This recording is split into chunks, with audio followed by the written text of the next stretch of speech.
Olá pessoal, eu sou a Renata e continuo aqui com vocês nessa segunda videoaula sobre a glicólise. Na primeira, nosso objetivo foi conhecer o metabolismo, os conceitos chaves desse metabolismo. Agora aqui na segunda aula, nosso objetivo é estudar a via metabólica, seu início com uma molécula de glicose até o seu final com duas moléculas de piruvato que são formadas. Além disso, nós vamos estudar quais são os produtos dessa via, como ela é regulada, a formação do lactato, suas aplicações e consequências. Nós terminamos a videoaula anterior com o transporte transmembrana da glicose, via glúten. Agora, ela está aqui no citosol. E no citosol, essa molécula de glicose é o substrato inicial da glicólise, que é uma via catabólica de 10 reações, cujo produto final é o piruvato. Na verdade, duas moléculas de piruvato com 3 carbonos cada uma. Lembrando que a glicose tem 6 carbonos. E essas 10 reações que constituem a via glicolítica são divididas em duas fases. Uma primeira, que é a fase preparatória, e uma segunda fase, que é conhecida como fase de pagamento.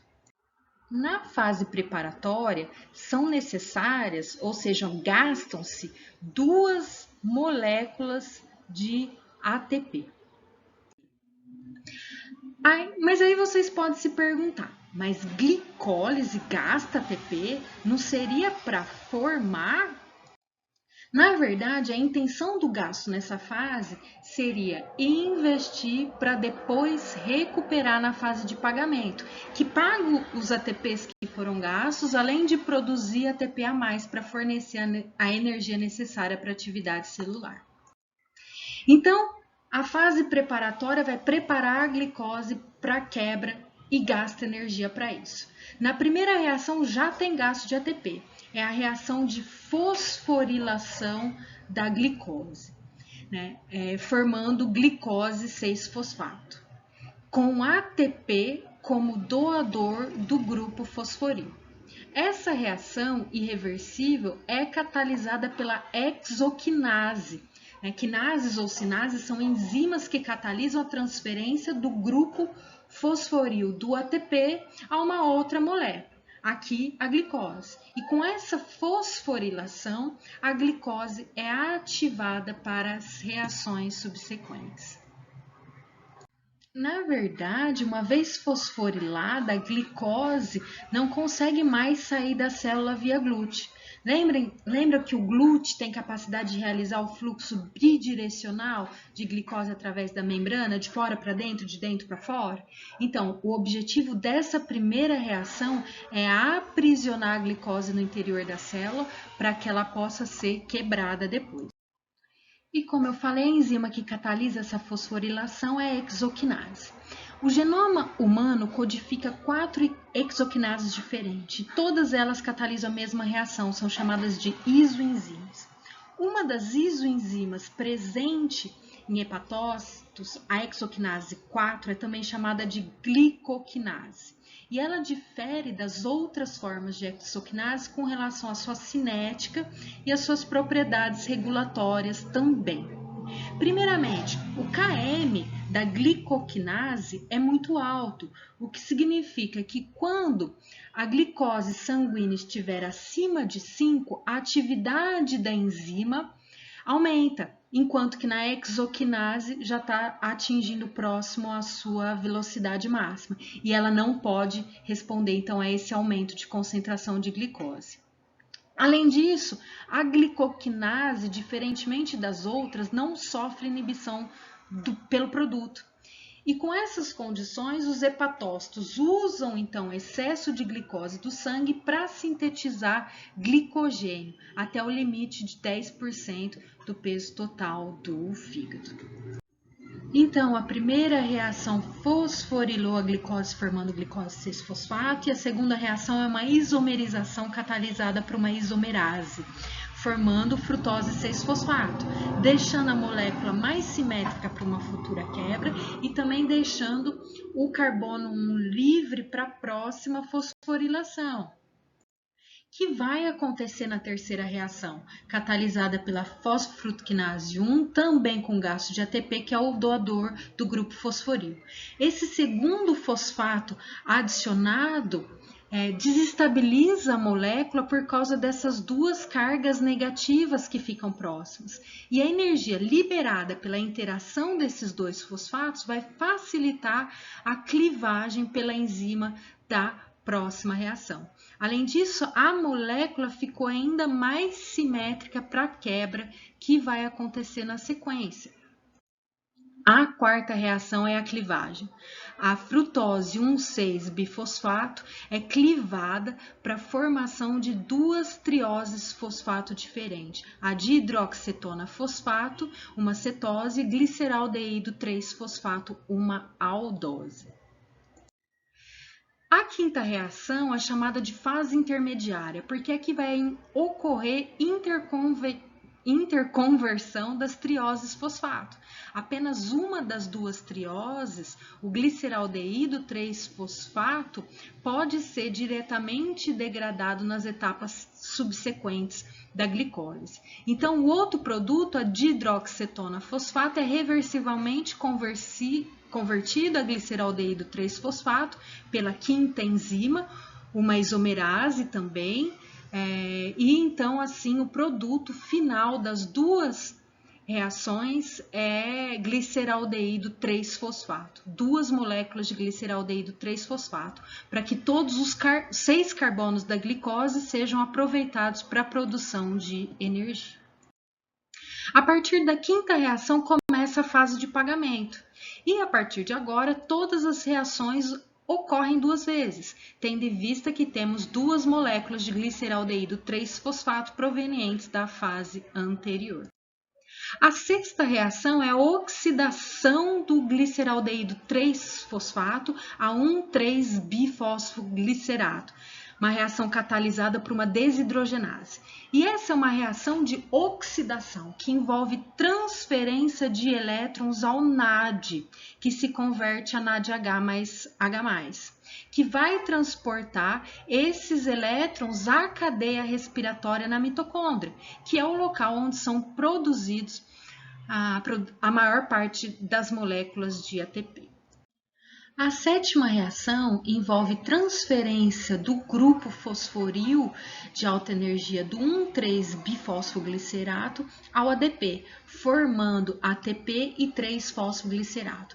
A enzima é uma quinase que catalisa a formação da primeira molécula de ATP diretamente formada na glicólise. Na verdade, duas moléculas, pois a fase de pagamento ocorre duas vezes para cada molécula de glicose. E isso é um exemplo de fosforilação ao nível do substrato, porque envolve formação de ATP pela transferência do grupo fosforil de um substrato, como um 3-bifosfoglicerato, a outro substrato que é o ADP. E o processo de formação de ATP via fosforilação no nível do substrato é diferente da fosforilação oxidativa, que está relacionada à respiração celular, que nós vamos estudar na sequência. As fosforilações no nível do substrato envolvem enzimas solúveis e intermediários químicos. Já as fosforilações ligadas à respiração mitocondrial, fosforilação oxidativa, envolvem enzimas ligadas à membrana da mitocôndria e gradientes transmembrana de prótons, que origina energia potencial para a biossíntese de ATP a partir de ADP e fosfato inorgânico. A oitava reação é a conversão do 3-fosfoglicerato a 2-fosfoglicerato, e a enzima é a fosfoglicerato mutase, que catalisa o deslocamento reversível do grupo fosforil entre o carbono 3 e o carbono 2. A nona reação é uma desidratação. A enolase, a enzima promove a remoção reversível de uma molécula de água do 2-fosfoglicerato, formando fosfoenolpiruvato, a PEP. O importante é que essa reação gera um composto com alto potencial de transferência do grupo fosforil. E essa transferência vai acontecer na 10ª reação, que envolve então a transferência de um grupo fosforil do fosfoenolpiruvato para o ADP, formando piruvato, o produto final da via, e ATP. Essa última reação da glicólise é um novo exemplo de fosforilação ao nível do substrato, com a transferência do grupo fosforil do fosfoenolpiruvato ao ADP, catalisada pela piruvato quinase, que requer potássio e magnésio como cofatores. Agora a gente pode entender qual é o balanço final da glicólise. Primeiramente, com relação ao saldo de ATP. Na fase de pagamento foram formados 4 ATPs, porque nós tivemos 2 reações que envolveram fosforilação ao nível do substrato, mas como falamos, cada reação nessa fase ocorre 2 vezes, então 4 ATPs formados. Mas 2 moléculas de ATPs são consumidas na fase preparatória, então o saldo final da quebra de uma molécula de glicose é 2 ATPs. Além disso, tivemos na reação de óxido-redução, a 6ª reação, que também acontece 2 vezes, transferência de elétrons ao NAD, com saldo final de formação de 2 NADH mais H+, que, como comentamos, tem como destino a cadeia respiratória e a produção de mais ATPs na mitocôndria. E, por fim, com relação ao destino do esqueleto carbônico da molécula de glicose, nós temos na via glicolítica uma molécula de glicose sendo convertida a 2 moléculas de piruvato. E o que acontece com essas moléculas de piruvato formadas na glicólise? Esse piruvato vai ser mais adiante metabolizado por 3 rotas catabólicas. Primeiro, em organismos aeróbicos ou em tecidos em condições aeróbicas, presença de mitocôndria e oxigênio suficiente, a glicólise é apenas o primeiro estágio da degradação completa da glicose.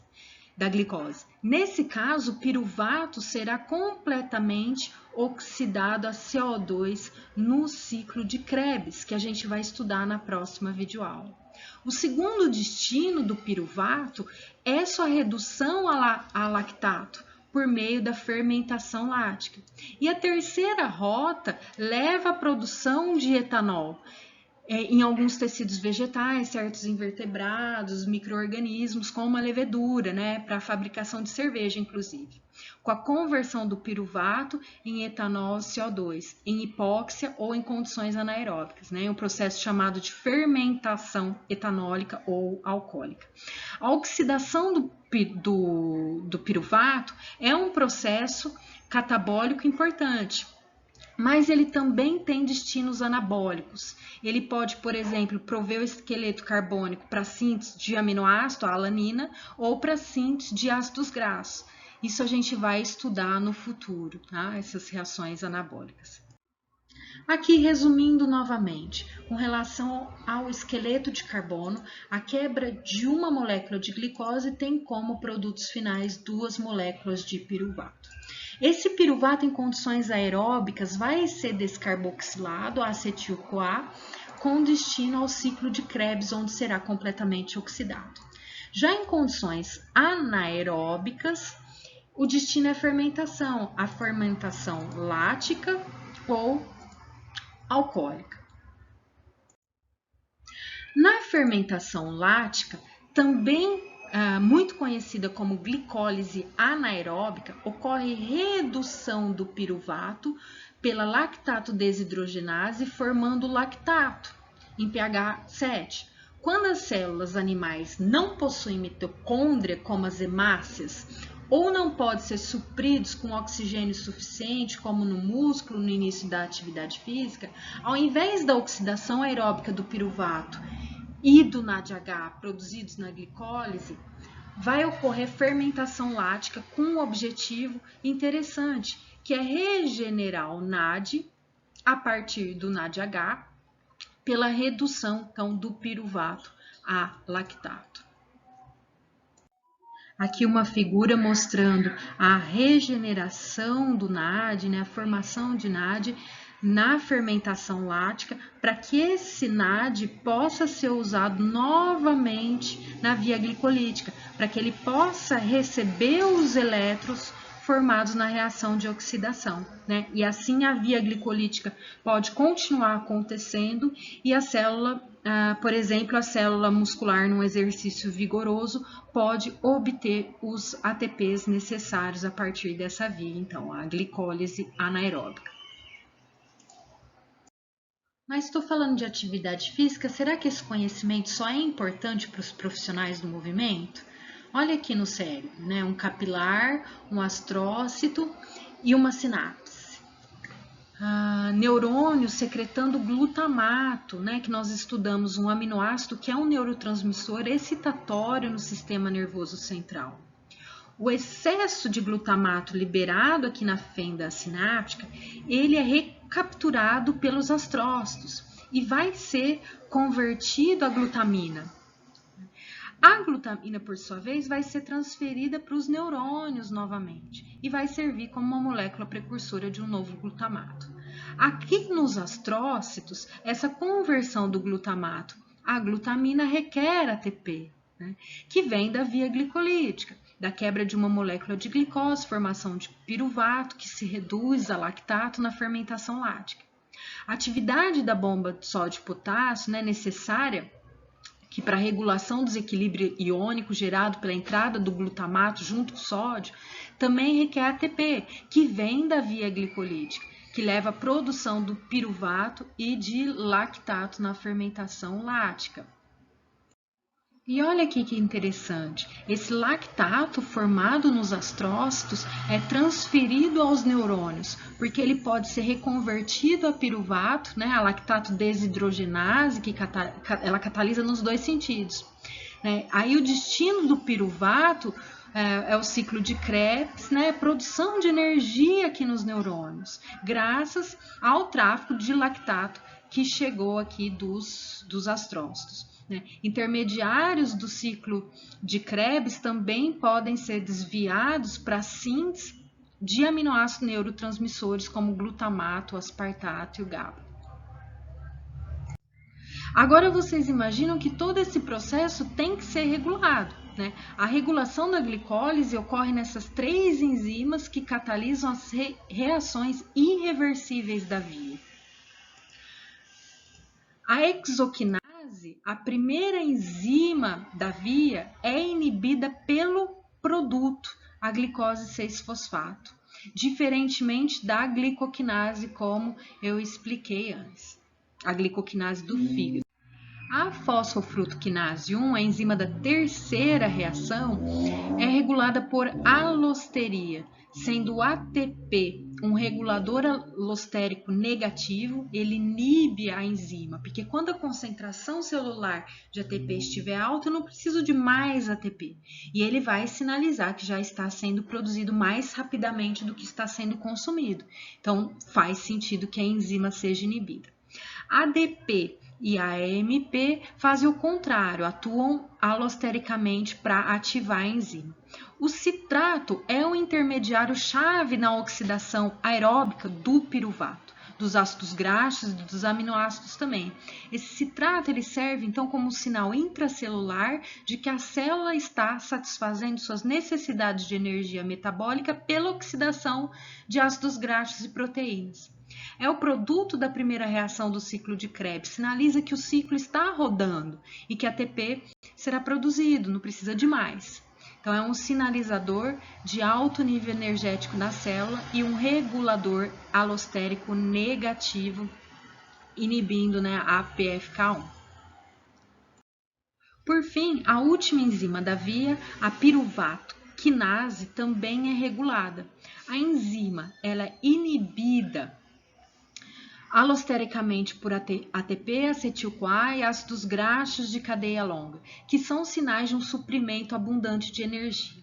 Já o acúmulo de alanina, um aminoácido sintetizado a partir do piruvato em uma única etapa, inibe alostericamente a piruvato quinase também. O acúmulo de 1,6-bifosfato, o intermediário formado lá na terceira reação, desencadeia a ativação da piruvato quinase, porque é um sinal que vai chegar mais substrato para a enzima catalisar a conversão em piruvato. No fígado, a isoenzima também é regulada hormonalmente. O glucagon, ele ativa a proteína quinase dependente de AMP ciclo, que fosforila a enzima. E essa fosforilação vai inativar essa enzima. Isso é um exemplo de regulação da atividade enzimática por modificação covalente. Ao contrário, quando os níveis de glucagon diminuem, os níveis de insulina aumentam, uma proteína fosfatase é ativada e desfosforila a piruvato quinase, ativando a enzima. Esse mecanismo ele impede que o fígado degrade glicose pela glicólise quando a glicose sanguínea estiver baixa.